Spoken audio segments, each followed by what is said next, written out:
कैसा हो दोस्तों अगर आपको बीच समुंदर में एक छोटी सी नाव पर छोड़ दिया जाए, वो भी 14 महीनों के लिए, तो उस समय आप पर क्या बीतेगी। ये सब सोचकर ही रूह कांप जाती है। ना ही आपके सर के ऊपर छत हो, ना ही सोने के लिए समतल जमीन, ना ही खाने के लिए खाना और ना ही पीने के लिए पानी। वहाँ हो तो सिर्फ एक चीज, दूर दूर तक फैला हुआ विशाल समुद्र और समुद्र की तूफानी लहरें। ऐसी परिस्थिति के बारे में सोचते ही हम लोगों की रूह कांप जाती है।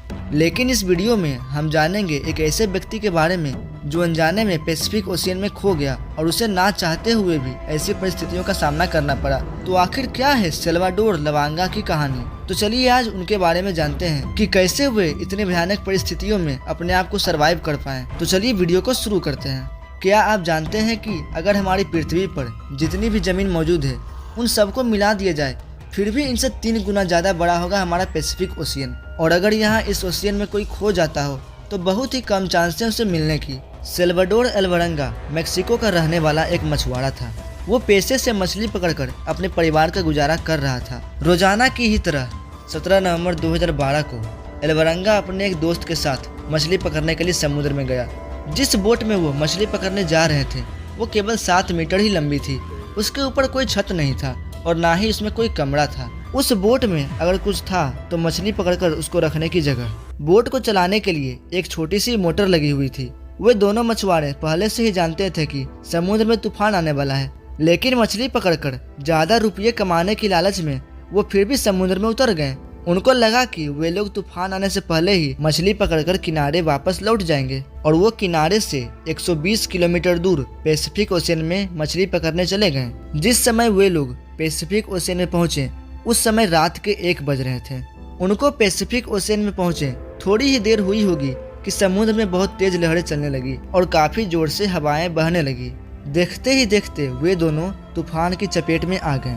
तूफान की वजह से उन्होंने मछली पकड़ने के लिए जो जाल बिछाए थी वो काट दिए और उस जाल को समुद्र में ही छोड़ दिए और वो अपनी बोट को किनारे की तरफ बहुत तेजी से ले जाने लगे। 6 घंटों तक उन्होंने लगातार बोट को किनारे की ओर भगाया और वो किनारे से महज 24 किलोमीटर दूर थे और उन्हें जमीन पर मौजूद पहाड़ों के शिखर दिखाई दे रहे थे। लेकिन तभी अचानक उनको एक झटका लगता है। उन्होंने देखा कि बोट की स्पीड कम हो रही है और जब बोट स्लो हो गया तो उन्होंने देखा कि बोट का मोटर खराब हो चुका है और वो दोबारा चालू नहीं हो पा रहा है। लेकिन बोट में लगा रेडियो अब भी काम कर रहा था और उन्होंने रेडियो की सहायता से अपनी लोकेशन अपने बॉस को बताई। उसके बॉस ने कहा कि वे उनको लेने आ रहे हैं।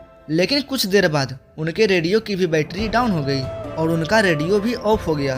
सोच कर देखिए दोस्तों कि उस समय उन दोनों मछुआरे पर क्या बीत रही होगी। ना ही उनका बोट चल पा रहा था और ना ही उनका रेडियो। वे लोग बीच समंदर में पूरी तरह से फंस गए थे। उस समय हवाएं समुद्र की विपरीत दिशा में चल रही थी। हवा उनकी बोट को किनारे से दूर बहाने लगी और जो पहाड़ उन्हें दिखाई दे रहा था वो धीरे धीरे गायब होने लगे और उनकी बोट गहरे समुद्र की ओर बढ़ने लगी। उनके बॉस उन्हें ढूंढने के लिए सर्च टीम भेजी और उन्होंने 4 दिन तक उन दोनों को खोजने की कोशिश की, लेकिन वो कहीं नहीं मिले।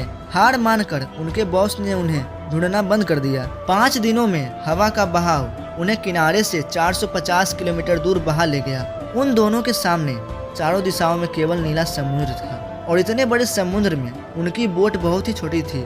उस बोट को आसमान से ढूंढ पाना भी संभव नहीं था। उनके पास ना तो कोई फ्लेयर गन थी और ना ही कोई ऐसी डिवाइस थी जिससे वो सिग्नल भेज के मदद मांग सके। ऐसी सिचुएशन में उनका भोजन था मछली, कछुए और समुद्री पक्षी। उन्हें बीच समुद्र में प्लास्टिक की बोतलें मिली। वे दोनों उन सभी बोतलों को जमा करने लगे और जब बारिश होती थी तो वो अपने लिए बोतल में पानी भरकर जमा कर लेते थे। लेकिन जब बारिश नहीं होती तब उन्हें ज्यादातर कछुओं का ब्लड या खुद का यूरिन पीकर ही प्यास बुझानी पड़ती थी। सोचकर देखिए कि उस समय उन दोनों को कैसा लग रहा होगा कि दिन प्रतिदिन गुजर रहे हैं और वे दोनों एक छोटी सी बॉक्स में हैं और वे अपना समय काटने के लिए मछलियां पकड़ते हैं, एक दूसरे से बात करते हैं, रोते हैं, हंसते हैं और अपने घर वालों को याद करते हैं और उम्मीद करते हैं कि शायद कोई उन्हें खोज ले। ऐसे ही करते करते 4 महीने गुजर गए, लेकिन अभी तक उनको किसी ने भी नहीं खोजा। 4 महीने बाद अल्वारेंगा के दोस्त ने जीने की आस छोड़ दी और इसी वजह से उसने खाना पीना भी बंद कर दिया। खाना पीना नहीं खाने की वजह से अल्वारेंगा के दोस्त काफी कमजोर हो गया और अंत में उसकी मृत्यु हो गई। ये सोचकर रोए खड़े हो जाते हैं कि उस समय क्या बीती होगी अल्वारेंगा पर कि उसका इकलौता साथी भी उसका साथ छोड़कर जा चुका था। अब उस विशाल पैसिफिक ओशियन में अल्वारेंगा अकेला था। अपने दोस्त की मौत के 4 दिन बाद एल्वरंगा ने भी जीने की आस छोड़ दी और उसने सुसाइड करने की सोची, लेकिन एल्वरंगा का मन उसको ऐसा करने की इजाजत नहीं दे रही थी। लेकिन फिर भी एल्वरंगा ने जिंदगी से लड़ने की कोशिश की और किसी न किसी तरीके से अपने आप को जिंदा रखने के लिए सरवाइव करता रहा। अब एल्वरंगा पैसिफिक ओशियन में एक ऐसी जगह पर था जहां कभी कभार ही शिप आया करती थी। लगभग 8 महीने बाद एक कार्गो शिप वहां से गुजरी।